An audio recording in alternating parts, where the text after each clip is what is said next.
안녕하십니까? 홍매도 TV입니다.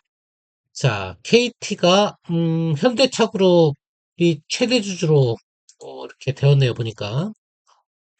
그러면 SK그룹의 SK텔레콤처럼 KT도 사명도 이제 현대차그룹 사명에 포함돼서 이렇게 바뀌고 역할도 SK그룹의 SK텔레콤과 같은 역할을 할 것인가? 그걸 한번 따져보려고 하는데요. 그럴 것 같지는 않습니다. 그럴 것 같지는 않고요. 그 이유를 여러 군데서 찾을 수가 있는데 오늘 잘 정리되어 있는 게 있더라고요. 그걸 중심으로 한번 간단히 한번 살펴보겠습니다. 먼저 주가를 살펴보면 이게 분명히 호재 같은데 시장은 또 악재로 반응을 하네요. 보니까 주가가 그 뉴스가 나오고 오히려 더 빠졌어요. 그 얘기는 뭐냐면 별 볼 일 없는 내용이란 얘기예요. 한마디로 별 볼 일 없다. KT의 지위에는 아무 상관이 없다. 그런 걸로 읽히는 것 같습니다.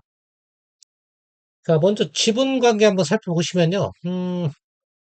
원래는 최대 주주가, 원래는 국민연금이었어요. 여러분 다 아시겠죠? 뭐, KT가 그래서 이제 공기업 같은, 이런, 그러니까 공기업도 아니고 민간도 아니고 애매한 위치에 있었는데, 자, 오늘부로 이제 공식 확실히 나왔어요. 최대 주주는 이제, 현대차그룹, 소위 말하는, 현대모비스하고 현대자동차 둘이 합치니까 한 8%가 되는 거죠.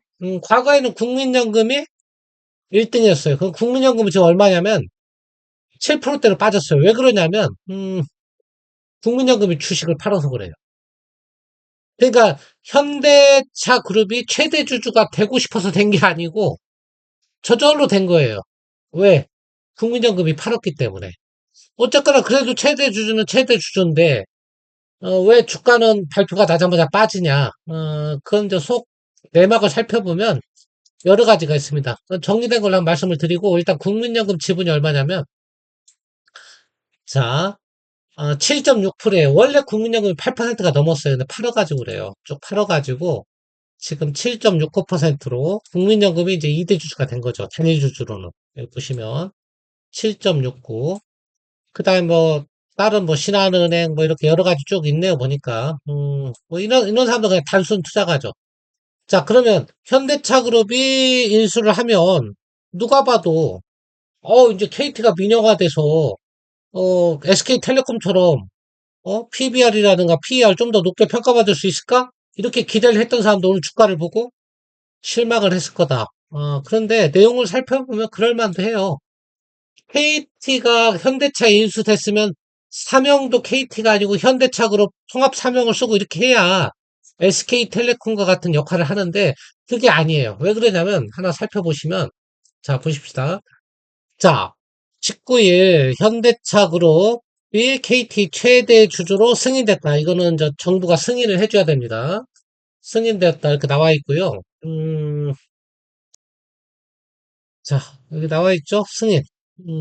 승인이 안 되면 속 없어요. 이거는, 국가 기관 산업이기 때문에, 정부의 대주주가 되려면 승인을 받아야 됩니다. 자, 소식이 전해진 후, 오히려 더 하락폭이 커지고 있다. 나와 있죠. 그 이유는 여기 쭉 나와 있어요. 왜 그러냐면, 저기 제가 정리된 거 말씀드리면, 자, 최대 주주 변경 후에 첫 번째로 KT 사업 내용이 변경이 없다는 거.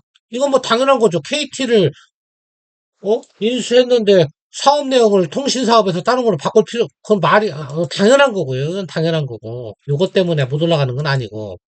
그 다음에 현대차 그룹이 최대 주주를 되려고 일부러 주식을 사서 최대 주주가 의지를 갖고 됐냐? 그게 아니고 비자발적으로 최대 주주가 됐다. 무슨 얘기냐면 현대차 그룹은 가만히 있었는데 국민연금이 주식을 팔면서 그냥 최대 주주가 된 거예요. 굳이 그러니까 현대차 그룹은 KT를 인수할 생각이 없었어.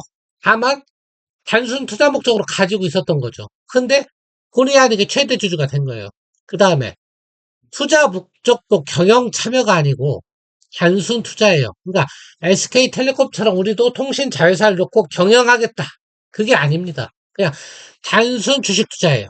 배당금 받으려는지는 모르겠지만, 그런 단순, 주식 투자고요. 그 다음에, 현대차 그룹이 현재 지분만으로는 KT에 대한 실질적인 경영권 행사가 어려운 점, 요거 나와 있죠. 자, 왜냐하면 현대차 그룹이 8% 가지고 있지만, 아까 지분관계 구조를 여러분들 보시면 아시겠지만, 그 8% 가지고 경영권을 절대 행사할 수 없습니다.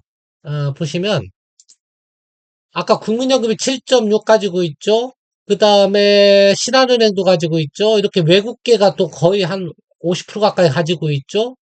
그 다음에 우리사주 있죠? 그 다음에 통신사업이라는 특수성 있죠? 전혀 KT가 경영권하고 8% 가지고 아무 상관없어요. 적어도 한 30%, 20% 가지고 있어야만이 현대차 인수돼서 통합 그룹 CI도 사용하고 그룹의 뭐 자율주행이라든가 이런 사업 계획도 현대차가 임의대로 다 설정하고 하겠구나 생각을 할 수 있는데 지금 지분 가지고는 전혀 해당이 안 된다. 그런 말이고요. 자, 여기 보시면 3월 KT 최대 주주였던 국민연금이 보유 주식 일부를 매각해 최대 주주가 국민연금에서 현대차 그룹으로 그냥 변경됐다. 나는 가만히 있었는데 알아서 변경됐다. 그 다음에 아까 저 국민연금 이렇게 줄었다는 얘기고 7.5로. 그 다음에 현대차 그룹은 요거를 경영권 참여 차원에서 투자한 게 아니다. 애초에 단순 투자다. 그러니까 전혀 인수할 생각이 없는 거예요. 그 다음에 나중에라도 이게 뭐 다시 바뀔 수는 있어요. 경영권 참여 이런 걸로 바뀔 수는 있지만 그렇다 하더라도 경영권 행사는 이 지분 갖고는 못해요. 더 사야 돼요. 한참 더 사야 돼요.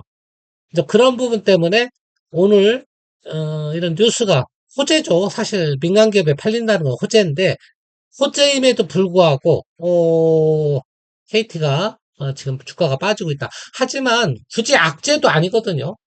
악재도 아닌데 굳이 빠진다는 것은 제가 그래요. 여기서 더 빠지면 살 수 있다. 왜? 언제든지 현대차그룹이 좀 더 살 수도 있잖아요. 그리고 단순 투자지만 나중에는 경영 참여로 바뀔 수도 있잖아요. 그죠? 이런 부분. 뭐 이런 게 있기 때문에 그리고 나중에는 CI도 KT란 사명을 안 쓰고 현대차그룹 사명을 쓸 수도 있잖아요. 뭐 여러 가지 가능성이 열려 있는 거기 때문에 굳이 악재로 인식할 필요는 없다. 오늘 주가가 빠지는데 좀 과잉 반응인 것 같고요. 글쎄 올라갈 이유는 없을 것 같대. 그렇다고 떨어질 이유까지는 없는 것 같다. 그리고 이제 이달 말에 또 밸류업 지수가 나오면 KT는 당연히 포함됩니다. 왜냐하면 고배당주기 때문에.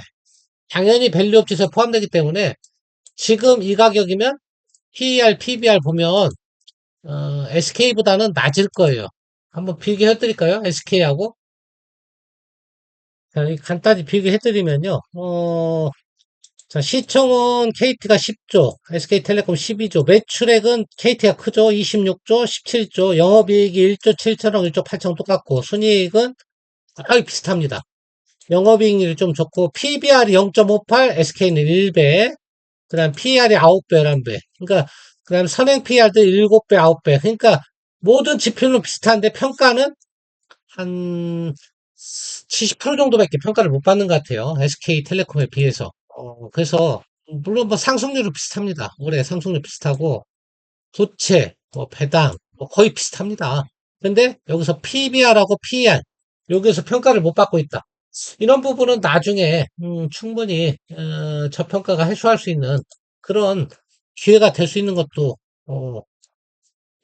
될 수 있는 계기가 될 수 있는 되지 않겠냐 그렇게도 생각해 볼 수 있다. 굳이 나쁠 건 없다는 거죠. 자, 자, 이번 시간은 KT하고, 그것도 방송 중에 또 한 200원 정도 올랐네요. 보니까. KT가 현대차 그룹에 인수됐는데, 주가가 못 오르는 이유, 간단히 한번 설명을 해드렸습니다. 자, 이상 마치겠습니다. 감사합니다.